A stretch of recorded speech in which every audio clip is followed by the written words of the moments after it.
Hi, I'm Mark Frazier. On this chilly November morning, it's a great time of year to appreciate the mass migration of Arctic snow geese. They're coming from the Great White North on their way south to survive the winter. You can actually hear them overhead as I'm speaking. It's amazing when you think about that adaptability of wildlife. Now, in the North Country, some species like crows and blue jays and chickadees, they'll stay with us through the entire winter, and that's very impressive. But just imagine life in the hot tropical environment in places like India. As a matter of fact, birds that we see here in the north have cousins that live in the tropics that have adapted to that environment. Let's go explore the amazing country of India. Attention passengers, this is your captain speaking. You are now arriving in Mumbai, India. Thank you for flying Nature Walks Airlines. Now, we've flown into some turbulent weather. We've actually arrived during the monsoon season. There is an awful lot of water here, and you can actually see blue tarps on many of the smaller homes to protect from the rain. This city is among the most populated on the planet Earth, at over 2.5 times the size of New York City. The break in the clouds was brief, and sure enough, the rains returned. Once the weather cleared, I was amazed at how colorful everything in India is, even the vehicles. It's amazing. These three-wheelers are actually called rickshaws, and they're a very common mode of transport. Often you get these roadblocks, but that's okay. We don't mind. On our way to the jungle in the distance, we came to a bridge with a creek underneath it that had some really interesting birds, so we had to stop. This is actually the bank myna bird, which is native to India. Now, they're related to starlings, but here, this is a cattle egret. This is really interesting because I've seen these in many different places. Now, this larger bird, soaring above the river, is an opportunistic raptor called the black kite. Most often, you'll see them soaring above, but occasionally, they'll roost nearby and you can get a closer look. They really are a beautiful species. Now, I'm filming this from a busy bridge when, sure enough, a herd of goats come walking by. Now, that was unexpected. With such a large human population, wildlife has adapted.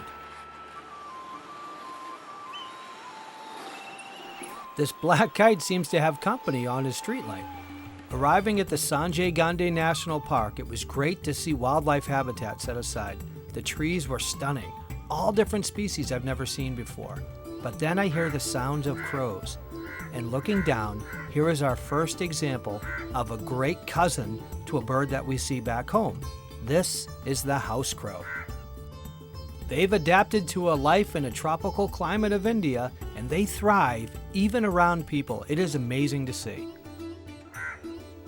Now here's a raven. So there are crows and ravens in this environment. That is incredible. This pair of house crows above doesn't seem to be bothered with anything except themselves. These beautiful stone stairs are guarded by bonnet macaque monkeys. Now that is a true relative to you and I for sure, and getting a good look at them, I was so amazed at how much like us they really are.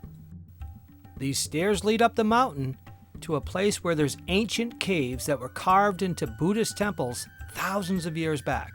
And certainly these macaques have been there the entire time. This little fella has an itch. Look at their hands. They are so much like us, it's humbling. Hey, there's another myna bird, although this one is actually the common myna as opposed to the bank myna we saw earlier. There are hundreds, if not thousands of carvings along the mountain. These incredible figures are found at the base. It is truly amazing to see the workmanship that went into these statues.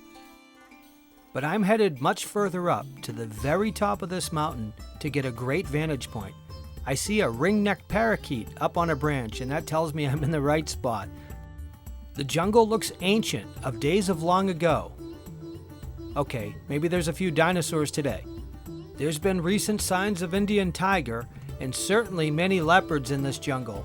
It is a beautiful spot, and I am so pleased that the great people of India have set aside this amazing wildlife habitat. The jungles north of Mumbai were absolutely stunning. Now I'm headed northwest to Ahmedabad.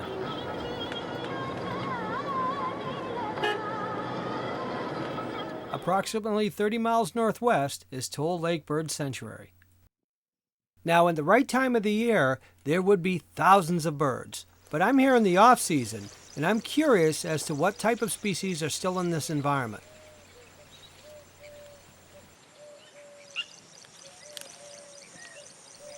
I found this really interesting shell. It reminds me of a fossil that I once found from a mollusk. Well, let's face it, the only real way we're going to explore this lake is by boat. And thanks to the help of some friends, I was able to achieve that. Now, this boat doesn't have a motor on it, so it's going to give us some real quiet approaches.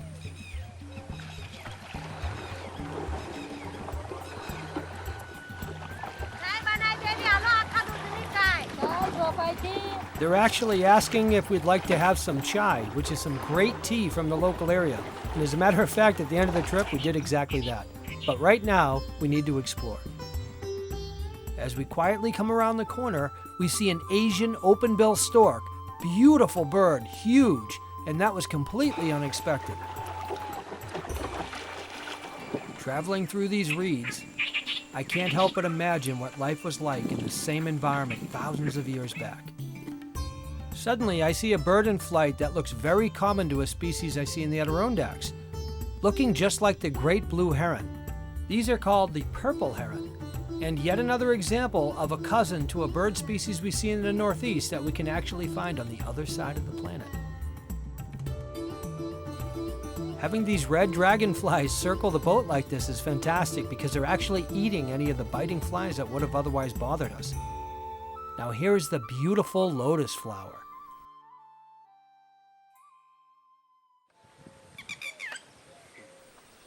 Now this is a red wattled lapwing, very interesting looking species.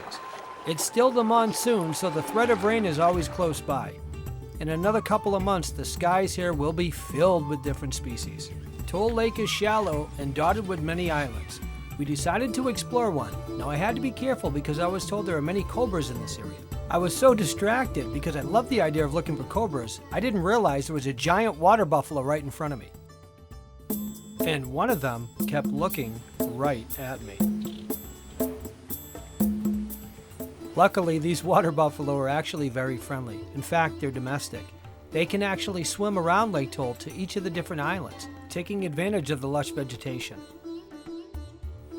Thol Lake was man-made back in 1912, but has provided great habitat for many species, and it's been an amazing trip having a nature walk in the beautiful country of India. I would like to thank all the wonderful people, too many to name, who've been so very welcoming during this special time. Like everywhere I've traveled, the truth is, with Mother Nature, the closer you look, the more you see. It's incredible to think that on the other side of the world, we actually see species that remind us of the same type of species that we see here back home. And that just shows you that there's one Earth that we all share. I'm Mark Fraser, and I'll see you again real soon.